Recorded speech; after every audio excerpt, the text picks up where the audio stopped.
Next we vote, buksan na ang bahay. Aha! Mas tumataas ang anticipation ng bayan sa muling pagbubukas ng bahay ni Kuya sa October.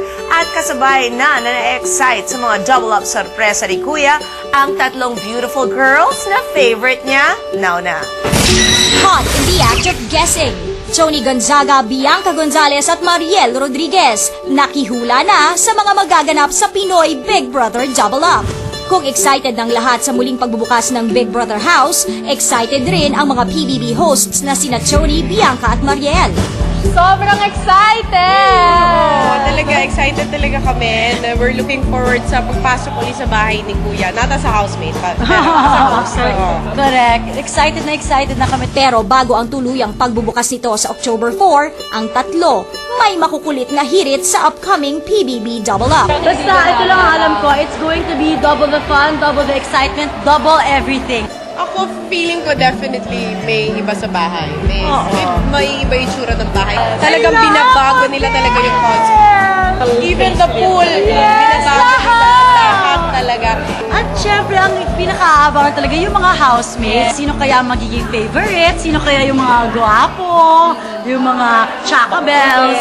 Yung mga nakakainis, Correct. lahat talaga. Yung gagawa ng eksena. Bukod sa dapat abangan ang mga magiging housemates ni Kuya, dapat abangan din ang mga pasabog na gagawin ng mga hosts nito. As hosts, we're also preparing for our outfits. Matagal na kami nag-coordinate. Talagang pinagpaplanuhan namin to. Talagang we really want to be back with a vengeance, even with our gowns. Hindi lang housemates yung may mga i-reveal at may pasabog. May kami pasabog din. rin kami. Hindi kami magpapakoy sa mga pasabog mo, kuya, no?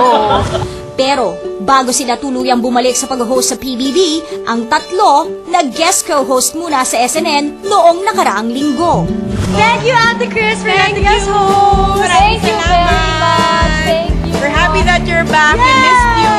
And we really had fun. Salamat sa trust and support. Thank you, Tito Boy. Thank you also Thank for you guiding For us. assisting us. Thank you. And of course, sa lahat ng staff ng SNN, thank you!